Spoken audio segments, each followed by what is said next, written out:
আসসালামু আলাইকুম রহমতুল্লাহি ওবরকাতু। আলহামদুলিল্লাহি ওয়া কাফা ওয়া সালামুন আলা ইবাদিহিল্লাযীনা ইসতাফা। আম্মা বা'দ, ফাআউযু বিল্লাহি মিনাশ শাইতানির রাজীম। বিসমিল্লাহির রহমানির রহিম। ক্বালা রাসূলুল্লাহি সাল্লাল্লাহু আলাইহি ওয়াসাল্লাম, কুল্লু নাফসিন যায়িকাতুল মাউত সুম্মা ইলাইনা তুরজাউন। সাদাকাল্লাহুল আযীম। আলহামদুলিল্লাহ, সমস্ত প্রশংসা আল্লাহ সুবহানাহু ওয়া তাআলার, যে আল্লাহ রব্বে কারীম, দয়াময় রহমানুর রহিম আমাকে কিছু কথা বলার সুযোগ করে দিয়েছেন।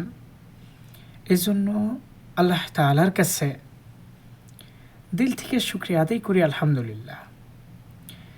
যেই পয়গম্বরের নাম সর্বপ্রথম আমি খুতবাতে তেলাওয়াত করেছি, ক্বালা রাসূলুল্লাহি সাল্লাল্লাহু আলাইহি ওয়াসাল্লাম, যাকে সৃষ্টি না করলে পৃথিবীর সমস্ত কিছুই আল্লাহ সুবহানাহু ওয়া তাআলা সৃষ্টি করতেন না। সব কিছু সৃষ্টির একমাত্র ওছিলা নবী করিম সাল্লাল্লাহু আলাইহি ওয়াসাল্লাম,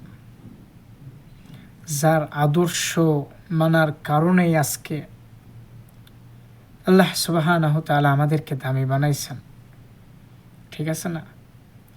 যার তরিকা অনুযায়ী আজকে আমরা চলছি বিধায় মানুষ সম্মান করে, যার তরিকা অনুযায়ী আজকে চলছি বিধায় আল্লাহ সুবহানাহু ওয়া তাআলাও ইজ্জত দান করছেন।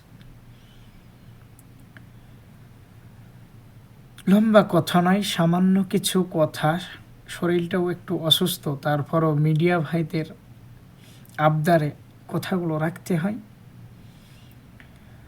যেই কথা বলতেছিলাম, সমস্ত কিছুর সৃষ্টির সর্বপ্রথম মাকসাদ হলো আরাবিয়া নবী মুহাম্মদুর রাসূলুল্লাহ সাল্লাল্লাহু আলাইহি ওয়াসাল্লাম। দেখেন, আজকে আমি আপনি প্রত্যেকটা মানুষ কিন্তু মৃত্যুশীল। ঠিক আছে? খুতবার ভিতরে তেলাওয়াত করেছি, কুল্লু নাফসিন যায়িকাতুল মাউত। মোটামুটি সকলে জানেন এর অর্থ কি, আর এর মানে কি, আর এর তাফসীর কি। যেহেতু প্রত্যেকটা মানুষকে আমাদেরকে মৃত্যুবরণ করতেই হবে, পৃথিবীতে এমন কোনো বাপের বেটা জন্মায় নাই যে সে বলবে না যে আমি মরব না। যেই পানি দুনিয়াতে একবার আসছে তাকে মৃত্যুর স্বাদ গ্রহণ করা লাগবেই। 2 লক্ষ 3 লক্ষ যতই নবী রাসূল আল্লাহ সুবহানাহু ওয়া তাআলা পাঠাইছেন, প্রত্যেকটা নবী রাসূলকে আল্লাহ সুবহানাহু ওয়া তাআলা মৃত্যু দান করছেন। ঠিক আছে না?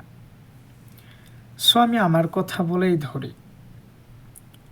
আমি নয়ন মাহমুদ সিদ্দিক, কুষ্টিয়ার হুজুর নামে পরিচিত। আজকে আমাকে মানুষ সম্মান করে, ভালোবাসে, মহাব্বত করে, ইজ্জত করে কিসের কারণে? আজকে আমি কোরআন পড়ছি বিধায়, রসুলের সুন্নত আঁকড়ে ধরে বেঁচে আছি বিধায়। আজকে যদি আমার মাথায় টুপি না থাকতো, আজকে যদি আমার মুখে দাড়ি না থাকতো, আজকে যদি আমি লম্বা জামা না পরতাম, তাহলে মানুষ আমারে চিনত না, মানুষ আমারে জানতো না। আজকে আমি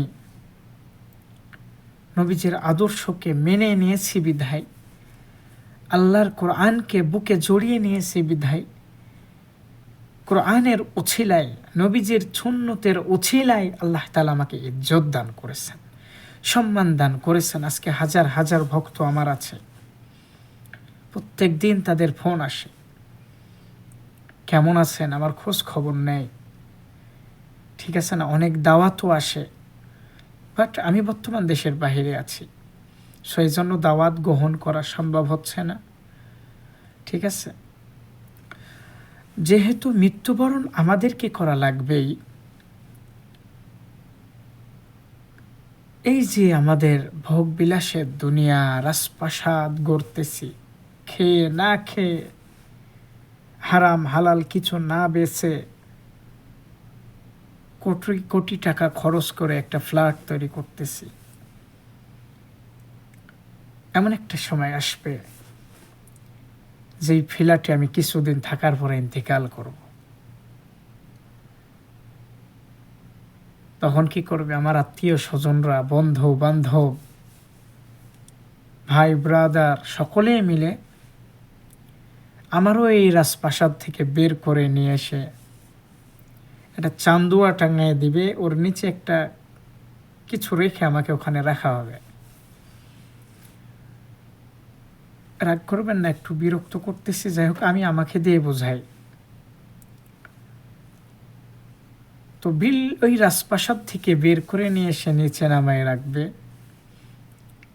যারা অনেক কাছের মানুষ, হয়তো কবর খুঁড়তে যাবে আমার জন্য, কিছু বন্ধু বান্ধব আছে হয়তো বাঁশ কাটবে, কেউ কাফনের কাফন নিয়ে আসতে যাবে, ঠিক আছে না? আমি মরে গেলে দুনিয়ার কারোর কোনো কিছুই যায় আসবে না, আমার যায় আসবে। আমার যদি ইমান আর আমল ঠিক না থাকে, আমার যদি কালে ইমান আর আমল ঠিক না থাকে, তাহলে আমার যায় আসে। আমারে যখন কবরে নিয়ে যাওয়া হবে, হয়তো আমার সন্তান আমার জানাজা দিবে, ঠিক আছে না? সবাই চলে আসবে, হয়তো আমার সন্তান কিছু টাইম থাকবে, একটু দোয়া করবে, চলে আসবে, সকলে আমাকে অন্ধকার কবরে থুয়ে রেখে। আমি মরে গেছি তাই বলে কি সূর্য 5 মিনিট পরে উঠবে? উঠবে না। আমি মরে গেছি এর জন্য কি রাত থেমে থাকবে আমার জন্য? থেমে থাকবে না। আমি মরে গেছি, আমার বন্ধু বান্ধবেরা কি দোকানে যাওয়া বাদ দিবে? বাদ দিবে না। আমি মরে গেছি, মসজিদে কি মুসল্লি কম হবে? হবে না। আমি মরে গেছি, আমার বন্ধু বান্ধবেরা কি মজা করা বন্ধ করে দিবে? করবে না।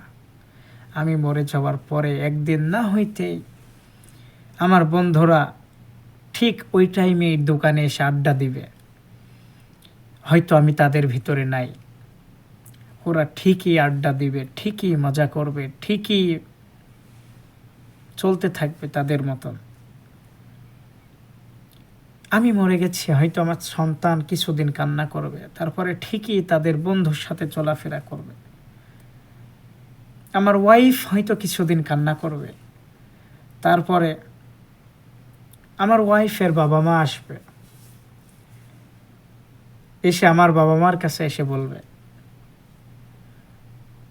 যে ছেলে তো মারা গেছে, মেয়েটাকে রেখে কি করব, আমারে দিয়ে দেন, বাসায় নিয়ে গিয়ে বিয়ে করায় দিয়ে।